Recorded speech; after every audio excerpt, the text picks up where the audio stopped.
detrás de esa factura es lo que la sociedad concesionaria considera como inversión. No, lo que está detrás de esa factura son, bueno, el concepto efectivamente es inversión, no porque lo digamos nosotros, sino porque lo dice el propio Ministerio de Obras Públicas, pero el concepto o lo que buscamos es que nos devuelvan el IVA que hemos pagado previamente. Entonces, si hay conceptos que sí que suponen inversión, pero que no contienen un IVA, no hemos pagado un IVA al proveedor, pues no tiene razón de ser que nos lo devuelvan. De acuerdo. Eso es. Con Ronald Fischer.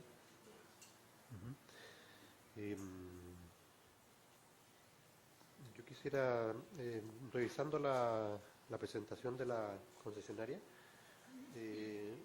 incorporan contratos y facturas para justificar los gastos. Sin embargo, el contrato de seguro no están las pólizas de seguro. Sí las facturas que ustedes emitieron para pagar las pólizas de seguro. Por lo tanto, para poder acreditar un gasto deberían adjuntar también las pólizas de seguro y las adendas respectivas para poder saber si esas pólizas de seguro son asociadas al contrato específico en que consisten. ¿Quiere que se la acompañemos, señor presidente? Sí, por supuesto, que nos acompañen las pólizas de seguro y las adendas, porque no están en la presentación. Hacemos presente que obviamente va a haber una diferencia ahí por el problema de la evolución. Nosotros ya explicamos que... Ustedes explicaron y entiendo esa, o sea, me va a poder permitir entender esa explicación que ustedes dieron, porque no la entiendo bien porque no tenemos la... O sea, en el fondo lo que ocurrió fue que la compañía de seguro nos liberó al final de la obligación de seguir sirviendo. Entonces... Sí, efectivamente. Es decir, las pólizas se pagan en el inicio por todo el periodo de cobertura, que es todo el periodo de la obra. Entonces, en el momento de extinción de la concesión, lo que se hizo fue cancelar esas pólizas, se comunicó al Ministerio de Obras Públicas que se cancelaban las pólizas y la compañía, lógicamente, nos devolvió la parte de prima que no se utilizó por el periodo de obra que no se llevó a cabo. Por eso faltan las pólizas para poder cerrar el análisis respecto de ese gasto.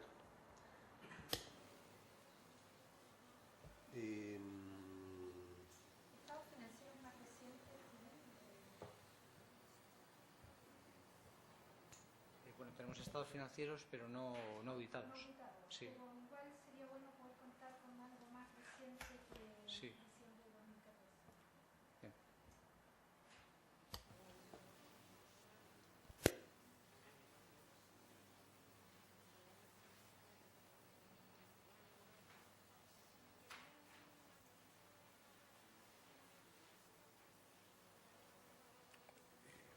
Presidente, ¿le puedo hacer una pregunta de procedimiento al panel? Toda esta documentación la entendemos que la podemos acompañar dentro del plazo de las reglas, digamos, de las instrucciones para la audiencia.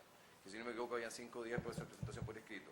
Nosotros tenemos que darle un plazo para la entrega de los documentos que surgen de la audiencia. Ahora, ese plazo. Nosotros, al terminar la audiencia, vamos a generar una resolución en que vamos a resumir todo lo que se haya pedido, porque si algo se les quedó, se les da un plazo para hacer. Muchas gracias, secretaria. Las observaciones que se pueden hacer también en el plazo de semana. Gracias. Sí, bueno, no tengo más preguntas yo tampoco. El Ministerio de Obras Públicas ahora va a disponer de sus 15 minutos. Muchas gracias.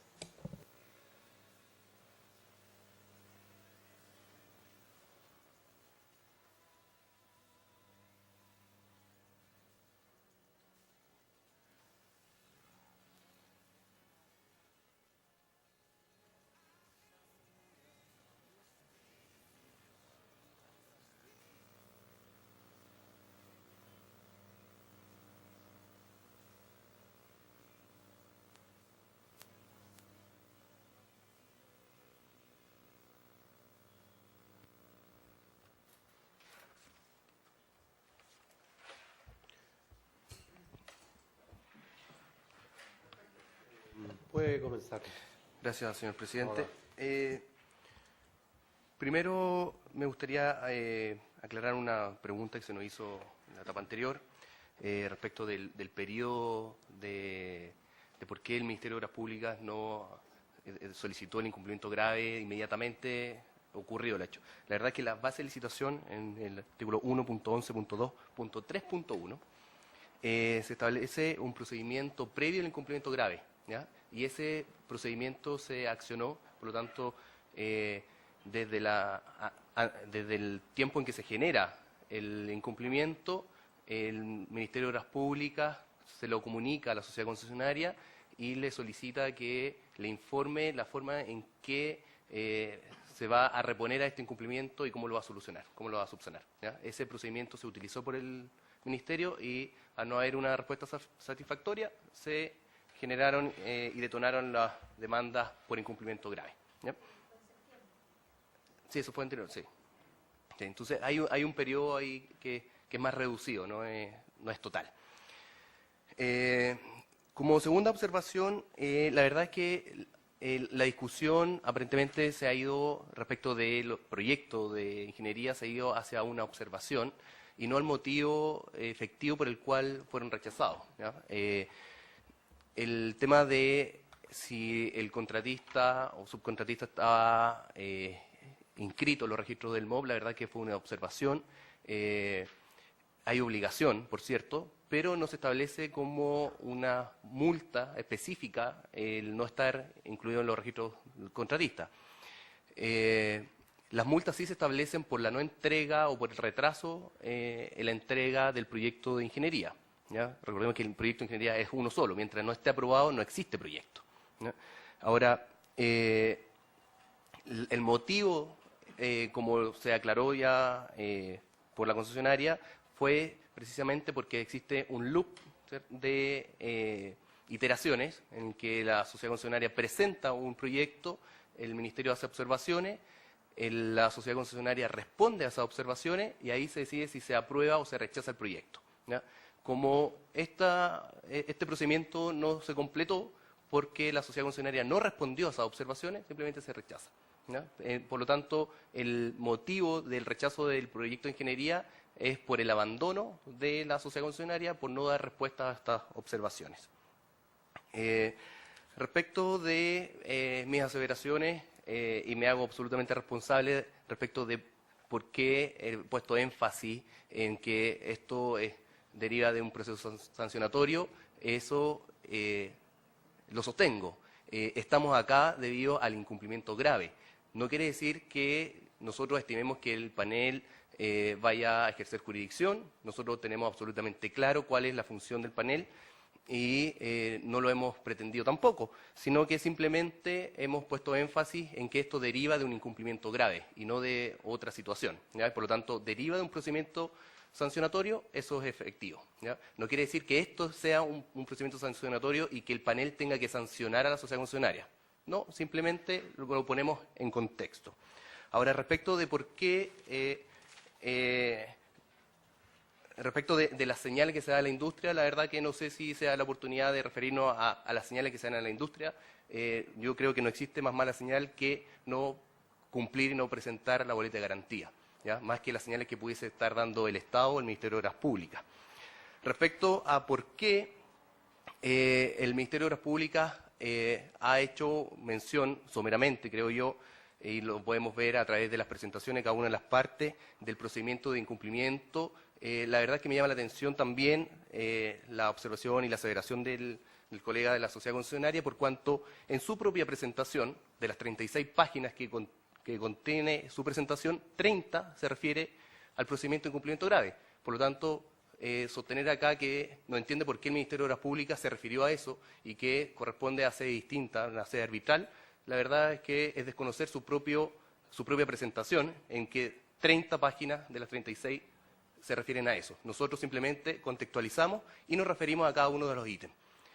En cuanto al concepto de inversión, creemos que ahí está la discusión y es donde nosotros solicitamos que el panel pueda dilucidar y hacer una recomendación respecto de lo que el legislador ha querido y ha sostenido en la ley al sostener inversiones necesarias para la prestación del servicio, ¿ya?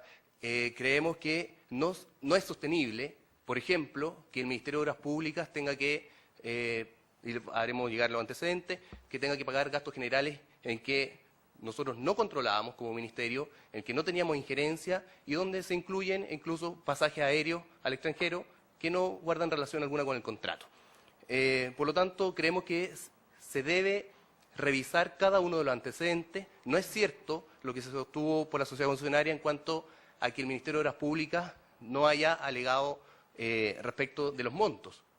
La presentación del Ministerio de Obras Públicas parte señalando que rechaza totalmente las pretensiones de la sociedad concesionaria.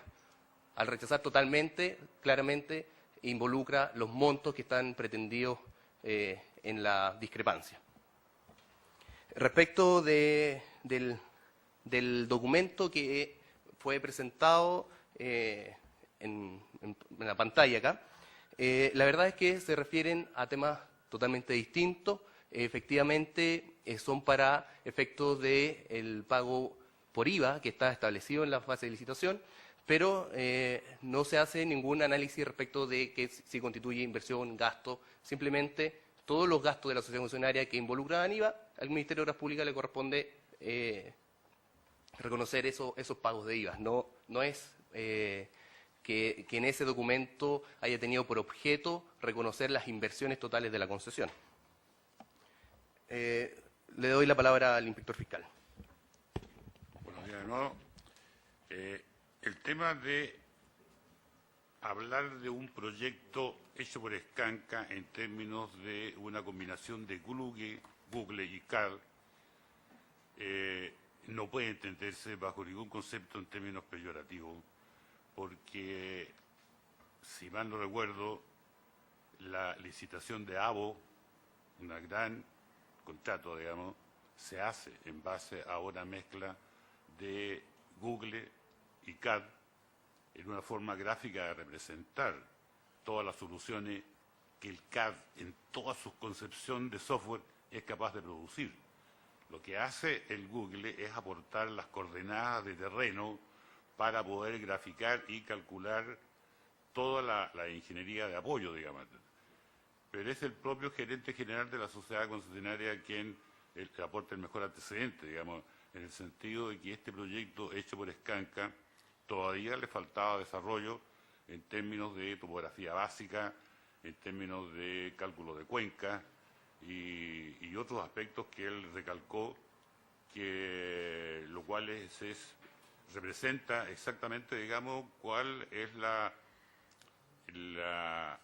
forma, digamos, de presentar estos proyectos, digamos, pero que de alguna u otra manera le corresponde a la sociedad concesionaria ejecutar los proyectos de ingeniería definitivos y de detalle.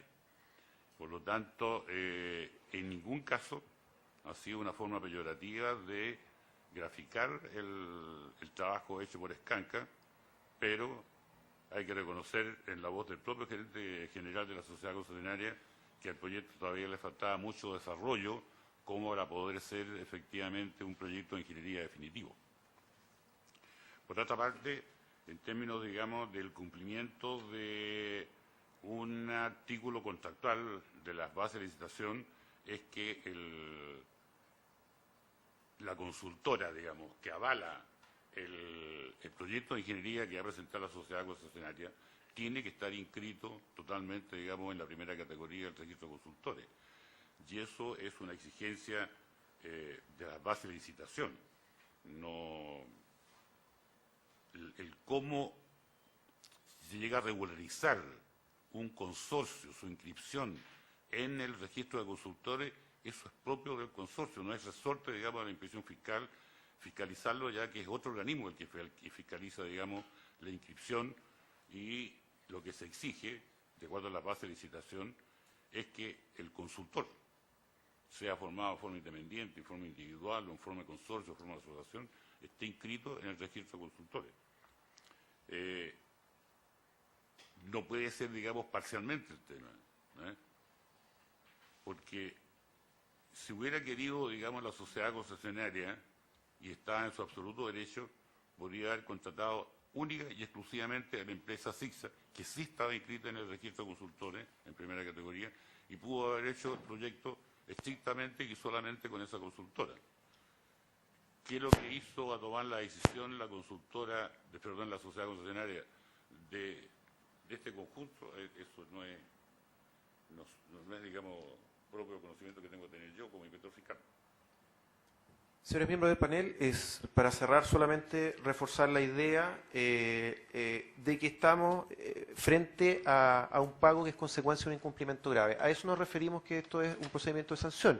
Si bien entendemos que el órgano no ejerce, el panel técnico no ejerce jurisdicción, sí es una de las etapas que establece el inciso quinto del artículo 28 para determinar los montos que se deben pagar. No es lo mismo determinar los montos que se deben pagar en una concesión que termina por mutuo acuerdo o en una concesión que termina por el ejercicio de la sociedad concesionaria de una facultad que le otorga las bases de licitación, el contrato de concesión, que terminarlo por incumplimiento grave. Y hemos querido plasmar el espíritu del legislador al respecto. O sea, el legislador claramente dice, otro argumento atentaría contra la lógica, porque no es posible sostener que un incumplidor tenga el derecho a ser resarcido igual que un contratante que ha cumplido debidamente sus obligaciones. O sea, el efecto sería totalmente contradictorio al que el legislador previó. Por eso el legislador nos entrega un concepto complejo en el inciso quinto del artículo 28. No habla solamente de inversiones, habla de inversiones necesarias para prestación de servicios que efectivamente hayan sido realizadas por concesionaria, que no hayan sido amortizadas. Incluye costos financieros. Entonces, ese es el hincapié que queremos hacer. Por eso, nuestro alegato de que los gastos presentados no constituyen inversión necesaria para prestación de servicio, porque muchos de ellos los consideramos gastos simplemente, y porque otros, si bien podrían ser considerados inversiones, no fueron necesarias para prestación de servicio porque no llegaron a un desarrollo suficiente o porque presentaron deficiencias que fueron responsabilidad de la propia sociedad concesionaria. Muchas gracias, señor miembro del panel. Gracias a usted. Rodrigo Yáñez, ¿tiene alguna consulta al Ministerio de Obras Públicas? Catalina Binder. Mi consulta es la siguiente. Quisiera pedirle al MOP, justamente relativo a lo que acaban de mencionar, de los costos financieros.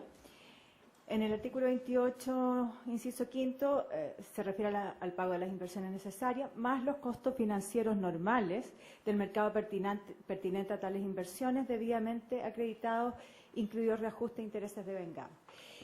Quisiera pedirles que se explayen un poco, que profundicen, porque ustedes sostienen la inexistencia de costos financieros basado en que la concesionaria no celebró ningún contrato de esta naturaleza, siendo absorbida toda la inversión con recursos propios de la concesionaria. Bueno, en ese punto nosotros hemos estimado que el artículo, y por cierto también está sujeto al entendimiento que ustedes puedan tener al respecto, se refiere habla de costos financieros. Bueno, los costos financieros en el fondo es cuánto le cuesta a la concesionaria percibir capitales de financistas en el fondo. Y a eso, y como acá no hay financistas, o sea, no hay costos financieros asociados, incluso habla de reajustes e intereses asociadas a esas operaciones hasta el momento del pago efectivo. Como no hay financistas, no hay operaciones reconocidas por la sociedad concesionaria, entendemos que no hay costos financieros asociados. Y debidamente acreditados porque no presenta ningún documento que acredite algún costo financiero. De hecho, por el contrario, ellos dicen, no tenemos contratos con financistas. Si ustedes recuerdan, yo les cité el inciso sexto del artículo 28 y que en el fondo da preeminencia a las garantías del artículo 43 de la Ley de Concesiones para pagarse respecto de estos montos que estamos discutiendo a los financistas. Entonces, esa es la interpretación que nosotros damos a norma en armonía con el espíritu y las discusiones que se dan al respecto en el Parlamento y que yo les aporté una opinión al respecto, de un autor.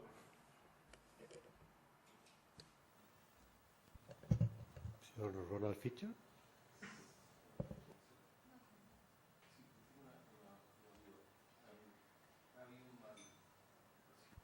Ha habido una diferencia respecto a la inscripción en el registro, la importancia que tiene la inscripción en el registro de la sociedad de ingenieros que realiza de consultores.